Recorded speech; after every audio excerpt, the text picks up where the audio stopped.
Hello, assalamu alaikum, welcome back to my YouTube channel. What's cooking in Zahira's kitchen today? Today we will be making chocolate covered dates. Timirta or Shukulatada korka masana mantamanina. So here I have edible roses, fioraha or cuntada lagu darsan karo waaye. And then I've got here toasted peanuts or loos la dubay. Waxay ugu jiro and I've also got here desiccated dry coconuts, so khumbaha khalalan oo shiidan iyo looska loo yaqaano oo pistachio. These are pistachio nuts that are grounded. And then inta waxaa kugu jiro peanut butter. This is peanut butter, melted peanut butter. So loos oo peanut butter ka shiidan. Inta waxaa kugu jiro white chocolate, shukulatada cad oo la dhalaaliye. And I've also got here milk chocolate waa chocolate-ka caadiga oo la dhalaaliye. Waxaa isticmaali kartaa Nutella hadaa rabtid. If you want, you can also use melted Nutella. And this is all we're going to use for our video today. And so let's see what happens next. We're going to start by slicing each date, and then we're going to remove the seed inside or the bone inside, whatever you call it. Bone. Timirta lafta ayaa ka bixinayna. Timirta isticmaalaya magaceeda waxaa la dhahaa majdool ama majul.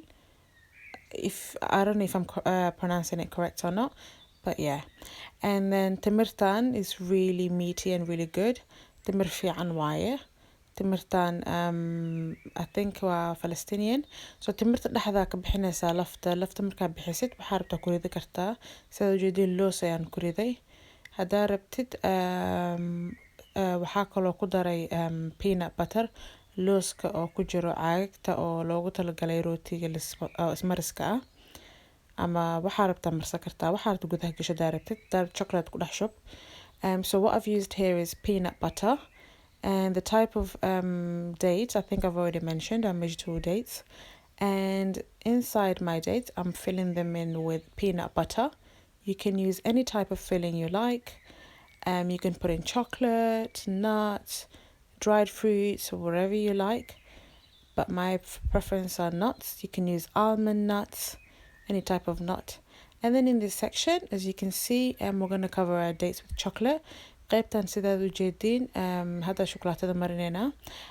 Right here I'm using Nutella, melted Nutella. You can use melted chocolate, any type of chocolate you like. inta waxaa ku isticmaala shukulatada loo yaqaano Nutella oo ayagan rootiga loogu talagalay ama waxaa rabta marsan kartid.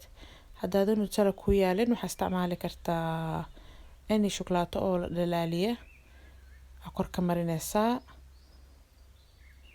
kadib hadda saa ujeedin waxaan isticmaali doonaa shukulaatada oo cad.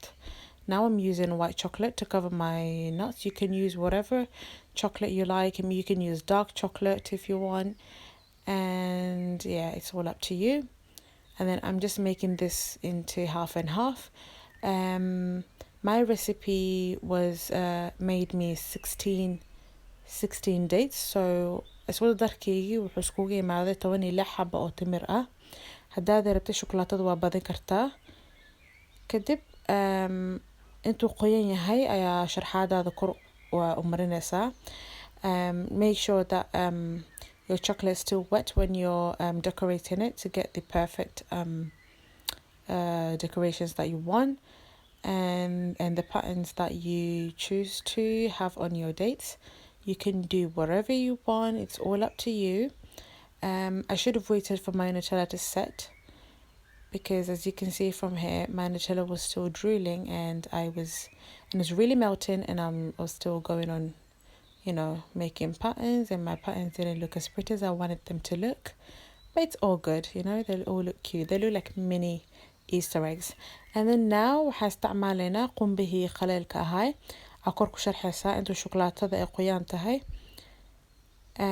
Now you can use whatever topping you like. As you can see, I'm using here my edible roses and the dry coconuts and the ground pistachios.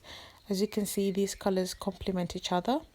Colorada aad isku qurxoon yihiin, cagaarka iyo pinkiga. Kadib markaa dhameysay sharxaada frinjeerka gali inuu ku dhago.